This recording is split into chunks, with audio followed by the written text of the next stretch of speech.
hyped up as those players probably are. Jenna, that's how, before we get into it, I mean, that's kind of how he got his job.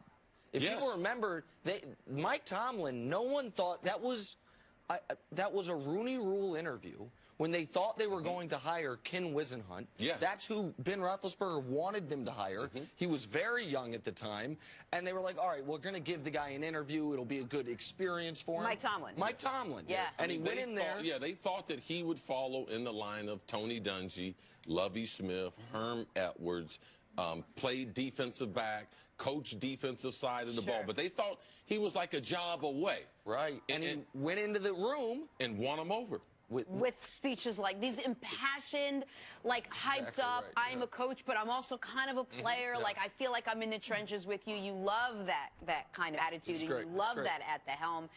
Okay, so this is a big game with these two teams who really need, really want, really must have this win. CC, I'll start with you. Which team has the edge on Sunday? It's really hard when you look at these teams, and I'm really trying to look. And when you have the video of Mike Tomlin that leads into the question, who has the edge? I give it to the guy who didn't say nothing, and that's Bill Belichick. And the reason why, they've matched up against Pittsburgh well. They figured out Pittsburgh defensively. Pittsburgh hadn't been able to get to Tom Brady, the reason why Tom Brady's been so successful. Now, I believe this could be a special Pittsburgh Steelers team. And all those teams, people talk about, well, all those guys didn't lose to New England. But a lot of the things that New England did against Pittsburgh, it transfers over, and we see that. Now, playing at home in Pittsburgh, man, that's a tough task in itself. But when you look at it, the X's and O's, you look at the coaches, you look at where the game is played, I'm going to tell you, Tom Brady and the New England Patriots have a very slight edge. Now, how do they take advantage of that? Tom Brady's got to keep his defense off the field. They have to be great on third down. They have to be tremendous in their special teams as far as field position. They got to punt and be able to put Pittsburgh in a situation where they have to go 80, 85 yards and try to methodically beat them that way. But from an edge standpoint, as we start looking at this matchup that's not going to be played until Sunday, I would say at the beginning, the early analysis in. Now, I need to talk to a few more researchers and everything like that. What about your sources? I got my source. My source is coming on Friday. Okay. But I would say right now, because of the success that Belichick and Brady have had against Pittsburgh in the head-to-head and also in Pittsburgh, I would give a slight edge to the Patriots as we start looking at this huge matchup. All right. Sometimes football is more simple than we give it credit for. The reason the Patriots have had this 15-plus year run of success at its core is because almost every game they've played, certainly in the last 10, they have had an edge at coach and an edge at quarterback. Like coach and quarterback, that's the two most important spots. The Pats have an edge on just about everybody in those spots. Against Pittsburgh, I would argue that coach-quarterback edge is the smallest compared to, I'd say, the second best coach-quarterback combo in the league behind Belichick and Brady is Tomlin and Big Ben. Maybe Sean Payton and Drew Brees would argue, but that's your list where you have top 5 quarterback, top 5 coach. So I would say you'd have to put McCarthy and Aaron Rodgers in there because Aaron's so good. Right. You might not have the coach in the Aaron brings the grades up. Yes. Fair enough. But so that edge for the Pats is mitigated, at least somewhat, in this particular matchup. So then you look to the other 52 guys. And this is why I've been high on the Steelers all year. This is why, to answer the question, I think the Steelers have the edge. The Steelers have 3 wide receivers who would be the best wide receiver on the New England Patriots. Obviously, the Steelers have the best running back in the matchup. The Steelers have, I think, there are 2 different guys on the Steelers' defensive line who would be the best defensive linemen on the Patriots. The Steelers would have the 2 best offensive linemen. The talent edge for Pittsburgh, to me, is so drastic that if you can mitigate the coach and quarterback advantage and you add the home field advantage, and you know this for Pittsburgh, if they win this game, they are the 1 seed. If they win this game, they are only competing with Jacksonville for the 1 seed. After this, the Pats would be eliminated from it, and Pittsburgh would only have to win 1 more game when they have a game against Houston and Cleveland left. Like, this is what they're playing for, to have home field advantage, go through Heinz Field, And so I think the Steelers are the more talented team. I think they're the team playing better right now. I think they have a team whose quarterback is playing as well, if not better than Brady the last month.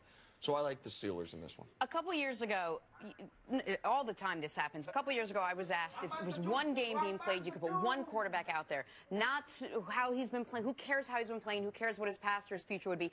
One guy to win one game. I always said Brett Favre. Maybe he doesn't play with consistency every play, but if you have a guy that's going to go out there and win a game for you, it's going to be Brett Favre.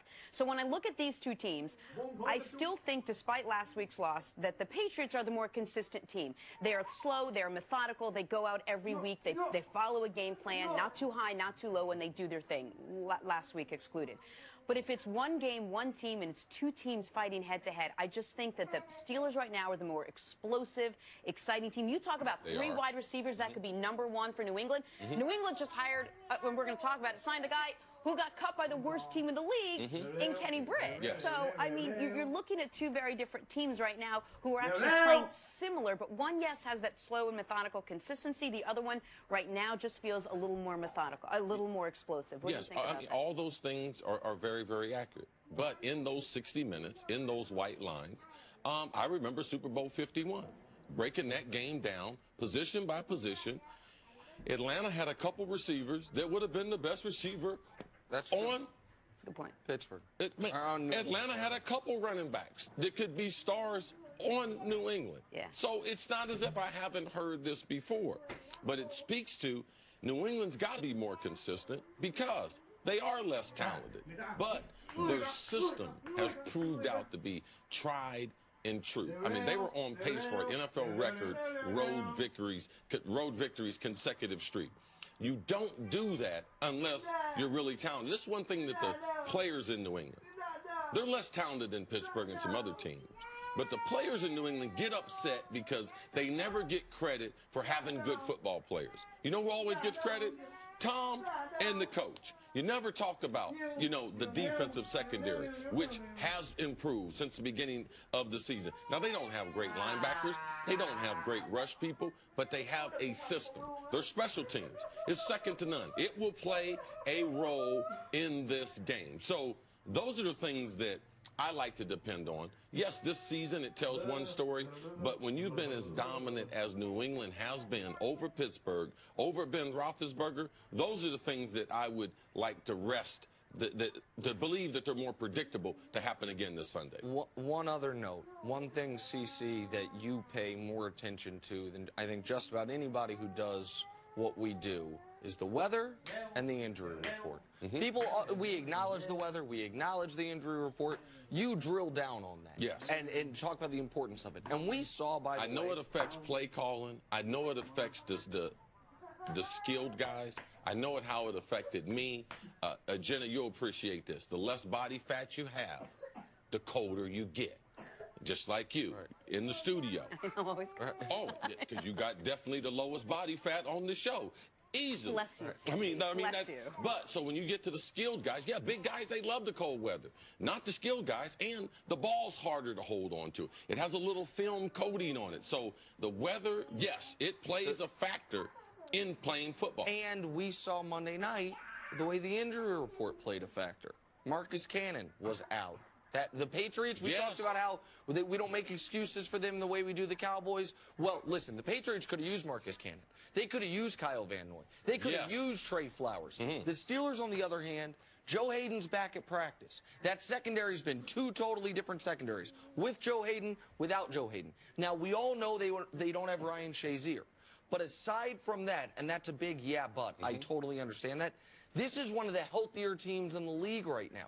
This time of year, it's not always about who's the best team in the league. Once you get to game 15, game 16, it's very often about who's the best team that's healthy. Who's the best team that has not been ravaged by injuries. And so I think right now, especially if Hayden's able to come back, the Steelers have an edge in the health factor as well. One player we should mention, he's been in the headlines, Mike Mitchell, the safety for Pittsburgh.